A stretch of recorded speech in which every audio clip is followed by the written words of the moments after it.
star right now is that for some reason we love a flawed, beautiful person. Like we want to pretend like we're a little bit closer to these people that are just like, you know, amazing physical specimens.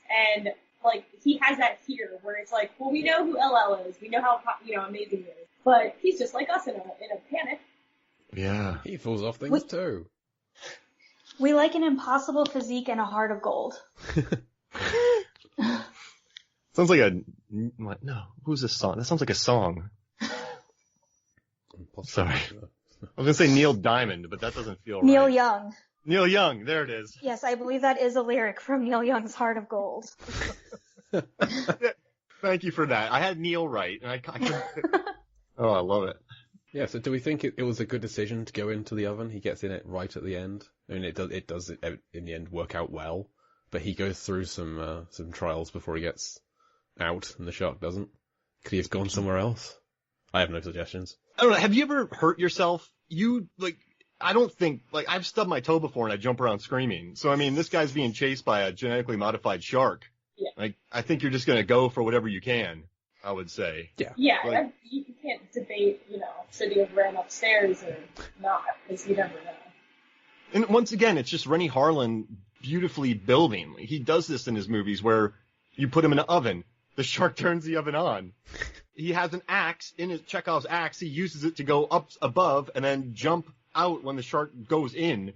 It's like, right. It's a fun, not like a playhouse, but like I don't know. It's like, it just keeps building on it. And it's just, I don't know. I love it.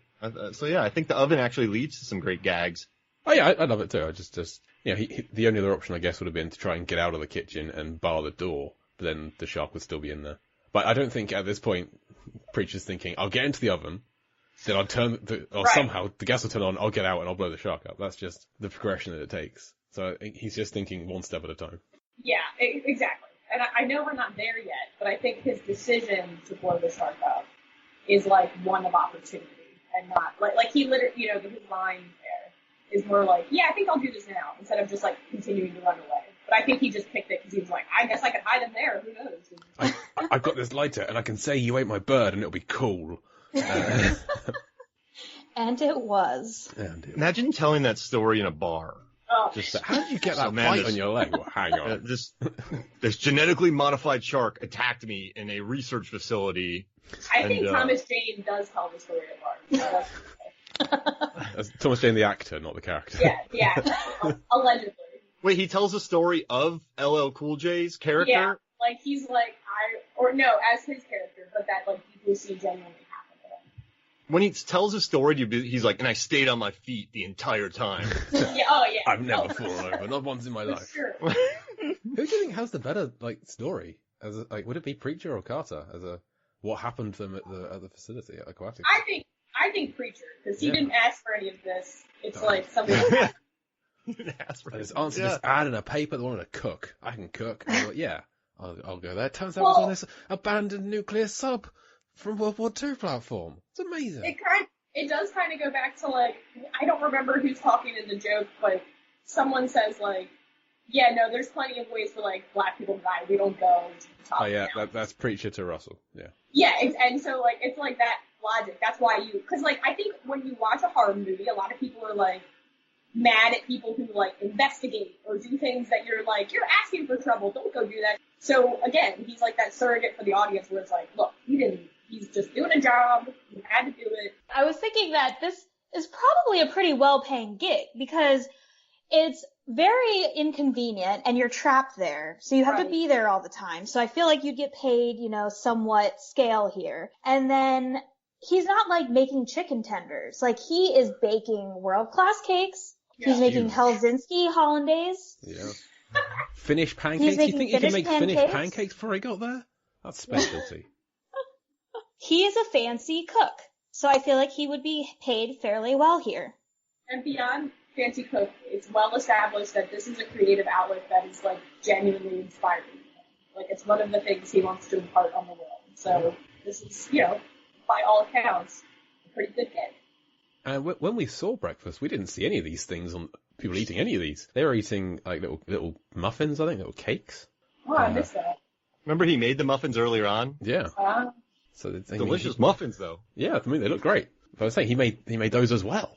So this kind of adds to we've got a skeleton crew for the weekend, so he's probably not their only on-site cook. He's just the one who happens to be here now. I reckon the other cook who's normally there is probably there. Maybe they are of a Finnish descent, so they did the Finnish pancakes, they did the Helsinki Hollandaise. They introduced that to the menu. I really hope the listeners care about this kind of thing. Hey, if they're this far in, Jay. Yeah, we've had some weird conversations. This is right on par. Good. Okay. It's a pretty blue minute chapter as well. Lots of water. There's some blue caps on cartons and things floating around in the kitchen. So yeah, and there's more blue light as well when the other group are walking through the steam and stuff. So more of that blue light. And when they're in the sub room, the wet entry room, the dry exit room, whatever it's called, the nice bright blue of going down into the wet entry. I noticed a nice blue scene when it's the shark view underwater when he's going after LL. I love the shark. And it's got some nice blue in that scene. Yeah. So yeah, they're really trying to make the deepest, bluest scenes. They're doing my work for me. Good. So anything else you want to talk about this scene or the film in general? All right, I have a couple cool frying pan scenes just to get out real quick. Okay, so, good. In Kill Bill, there's a good frying pan gag in a kitchen. Dog Soldiers, there's some excellent frying pan action.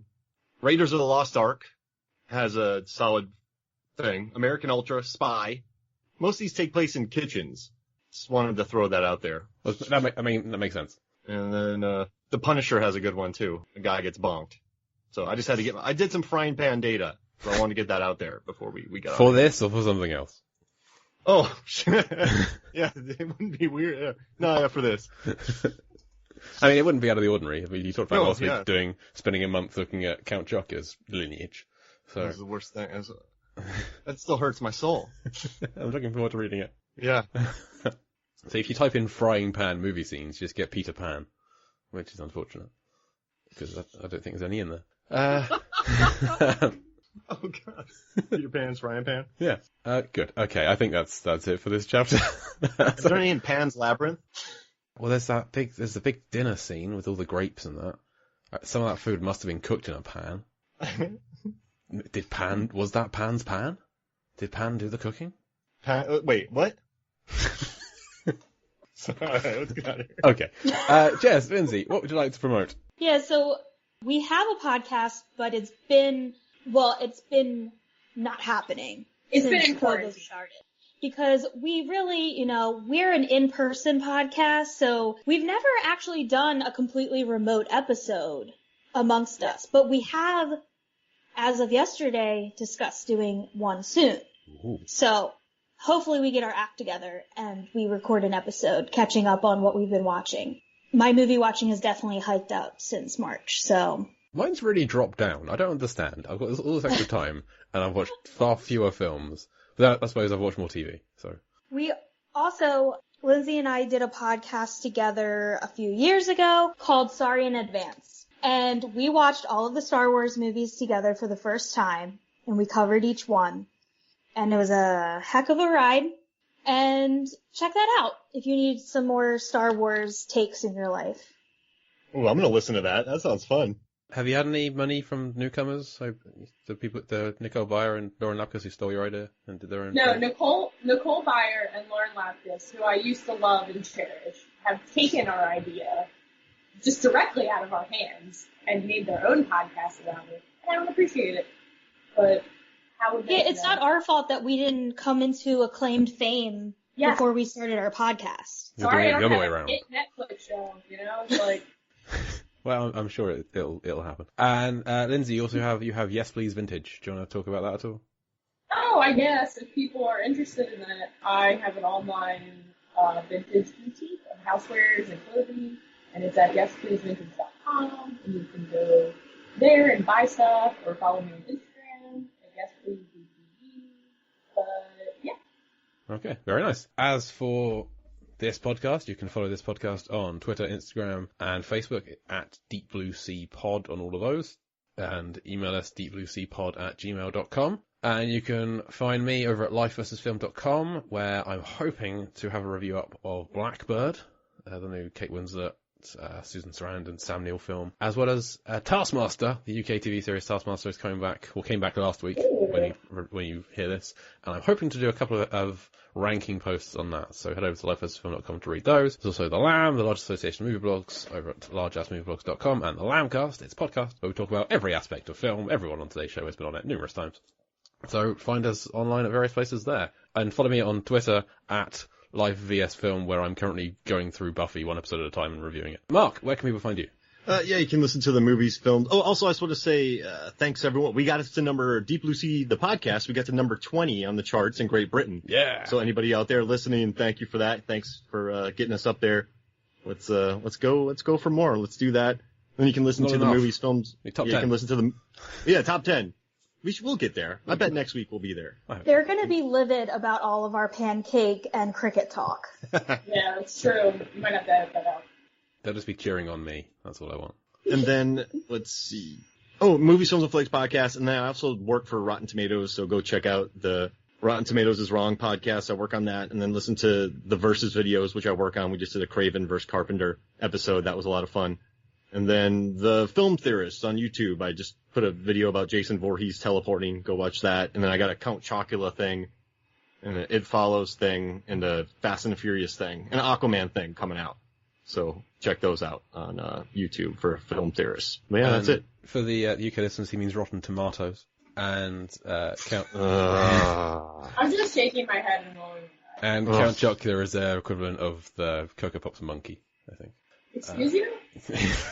We don't have Count Chocula in the UK. We have Cocoa Pops. Do you have Cocoa Pops? Yeah. Pops? We have Cocoa Puffs. We have Cocoa Pops, which have a monkey on the front. Oh. Anyway, this is just for the UK guys, so you're welcome. So yeah, come back next week when there will be another non-human death in the film, and I think we've got Lauren Lapkus and Nicole Byer joining us next week for Guess on That. Wow. So good. Wow. But as for today's show, thank you to Lindsay and Jess for joining us. That was cold. Thank you for having us. Yeah, thank you. It was really fun. Deep Blue Sea is a great movie. It's a gem. Great. I have been Jake Lewitt. And I'm Mark Hoffmeyer. And we'll see you next week. Bye.